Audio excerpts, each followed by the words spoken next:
I'm Senator Natasha Akpoti-Uduaghan, representing the good people of Kogi Central. I have a petition from the chambers of Inebehe Effiong, written on behalf of the family of late Ochanya Ogbaje. And with your permission, I'll proceed to mention the synopsis of the petition, sir. Go ahead. This petition is on the refusal to arrest and prosecute Victor and Andrew Ogbaje for the rape to death of a 13-year-old Ochanya Ogbaje.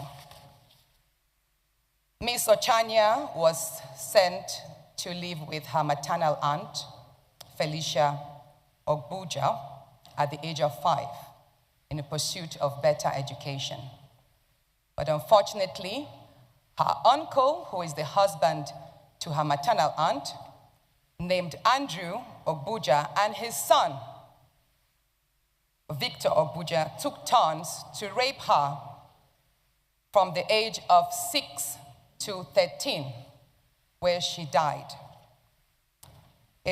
By a report from the Benue State University Teaching Hospital, Makodi, it was reported that she developed the VVF, which is a medical term for vesico-vaginal fistula, also the fecal urinary incontinence.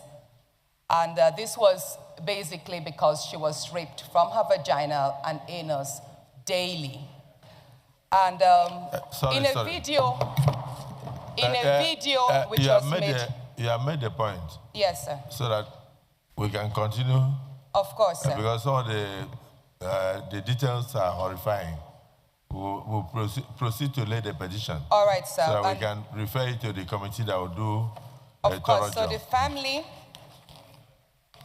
is asking that the petition should kindly be considered. No, just lay the petition. Okay. The committee will do justice.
So, distinguished Senator, is the petition already in court?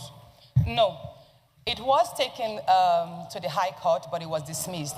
And the government of Benue State refused to appeal the matter, so there is no legal encumbrance right now, sir. There is no, it's not before any court in Nigeria whatsoever, and that's why they're seeking our attention, please. Yeah, I think because of the nature of the case, in case there was a miscarriage of justice, it will be good for our committee to look into it. And then the committee will now advise. If it was legally settled, the committee will so advise. If it is something that we think we should advise the Benue State government or to appeal the judgment, we will so advise. But right now, there is no legal impediment. So, and the details are horrific. So I think it's important that we look into it. So we hereby refer this petition to the Committee on Ethics, Code of Conduct, and Public Petitions to report back to the Senate within 4 weeks. I rise to support in toto everything that the lead presenter of this bill has said. And the only thing I want to further emphasize is that this bill will also cure the mischief in the terrorist act, because we have seen in the distant past where terrorists apprehended who have killed, maimed, and committed heinous crimes were in the name of de-radicalization. They were arrested, quote and unquote, de-radicalized, retrained, fed with taxpayers' money, and as we know now, some of these guys went back to continue with the acts of terrorism. So my understanding of this reinforcement of the Terrorism Act by including kidnapping is that such discretion will not be available to anyone, whether in the armed forces or even in the executive.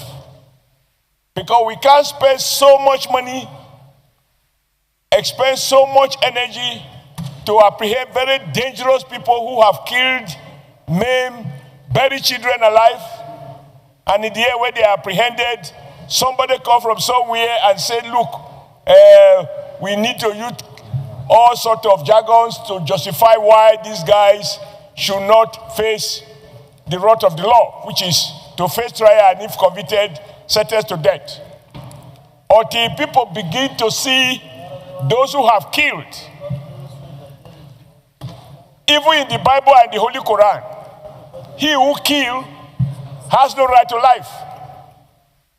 And so I believe that by emphasizing this law in the manner that the leader of the Senate has very ably articulated all the elements of the law, that the message should be clear. Those discretions are withdrawn. No more de-radicalization. If you are caught after committing heinous crimes, the penalty is death if convicted. Thank you, Mr. President, and I want to thank the Senate leader for, very articulate presentation of what I believe is our collective feelings with regards to this issue of kidnapping and terrorism. Thank you, Mr. President. Yes. Distinguished colleagues.